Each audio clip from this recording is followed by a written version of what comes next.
날마다 묵상 최우진 목사입니다. 4월 1일 목요일 요한복음 19장 1절에서 16절까지의 말씀 묵상을 함께합니다.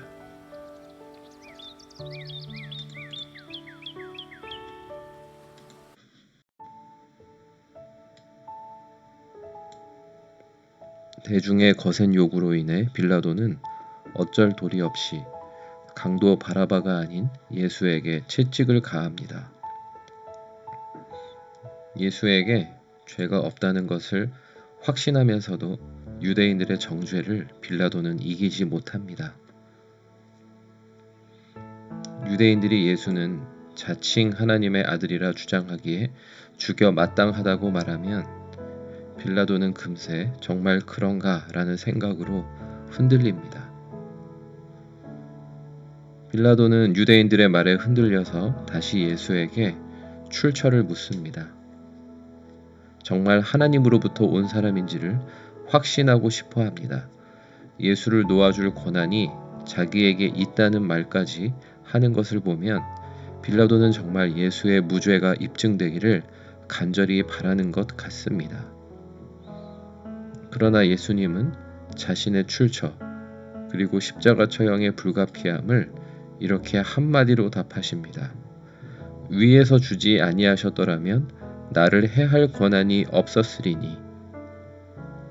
위에 계신 하나님 아버지의 뜻을 따라 빌라도의 판결에 의해 십자가에서 희생을 당해야 마땅하다고 말씀하십니다. 물론 예수를 총독에게 떠넘겨 죽게 만들려는 유대인들의 죄는 더 큽니다. 그러나 하나님은 하나님의 뜻을 이 모든 것을 다 사용하여 이루십니다. 빌라도가 아무리 예수를 무죄 방면하려 힘써도 유대인들에게 예수는 너희의 왕이라고 일러주어도 소용이 없습니다. 예수님이 모든 죄와 수치를 뒤집어쓰고 희생 제물이 되셔야 하는 과정은 이렇게 이루어져만 갑니다. 빌라도의 심정이 얼마나 괴로웠을까요? 유대인들의 압박과 논리를 견디지 못하고 자기 의중과는 전혀 무관하게 예수를 십자가에 못 박도록 넘기는 심정이 괴로우면 괴로울수록 또 예수님 부활의 소식을 들었을 때에는 어땠을까요? 비록 자기 뜻대로 예수님을 무죄 방면하는 데에 실패하여 극심한 괴리감에 시달렸을지라도 극적 부활 소식으로 인해 하늘로부터 온 분임을 확증하게 될 때에 그 안도감과 기쁨은 뭐라 표현할 수가 없었을 것입니다. 위에 계신 하나님 아버지의 뜻을 헤아려 봅니다. 빌라도의 의중이 무력화되고 예수님이 무죄 방면당하지 않는 것이 아버지의 뜻이었습니다. 전 세계 사람들 모두가 코로나 아웃을 바라지만 장기화되고 있고 대유행의 상황이 심각하기만 합니다. 재앙을 통한 고난과 심판이 위에 계신 아버지의 뜻대로 이루어지고 있다고 받아들이지 않을 수 없습니다.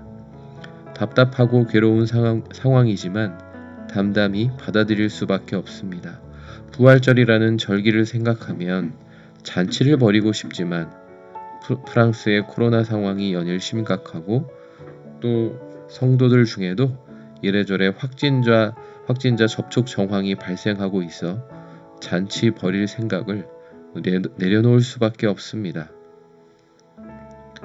재앙과 심판은 돌이켜야 할 죄가 있기에 주어진 것이기에 우리 그리스도인들과 교회 공동체는 마땅히 속죄의 십자가를 지고 갈 것입니다. 세상의 모든 죄를 예수님 홀로 지고 가시듯 세상을 판단하고 정죄할 생각을 내려놓고 대신 그 모든 죄악의 짐 지고 가는 것입니다. 현 시대의 각종 중한 죄악의 참상들이 벌어질 때마다 민망해하며 탄식하는 그 마음 그대로 예수님의 십자가 바라보며 속죄와 회개의 십자가 질 것입니다. 아무 죄가 없다며 피해가려는 태도가 아니라 오히려 대신 그 무거운 죄악의 짐 지고 고난의 십자가 지고 갈 것입니다. 적용 질문 첫 번째, 내가 나의 십자가를 회피하지 않고 지고 가도록 위로부터 온 권한을 나에게 행사하는 사람은 누구입니까? 두 번째, 코로나19 감염병 재앙이 장기화되는 상황이 위로부터 온 것임을 받아들이고 있습니까? 오늘의 감염병 상황 속에서 내가 감당하며 지고 가야 할 십자가는 어떤 것입니까? 기도하겠습니다. 하나님 아버지, 결코 피할 수 없었던 십자가 처형 결정, 그 속에서 자기 뜻대로 할 수 없어 더욱 괴로웠을 빌라도를 그려봅니다. 우리의 뜻이 무력화되는 듯 감염병 재앙이 길어지고 또 계속 심해져만 갈 때 더욱 아버지의 뜻을 헤아리게 하옵소서. 아버지의 뜻이 결국 이루어져 가고 있음을 헤아려 이러한 상황에서 흔들림 없이 저의 십자가 지고 주님을 따르게 하옵소서. 예수님의 이름으로 기도드립니다. 아멘.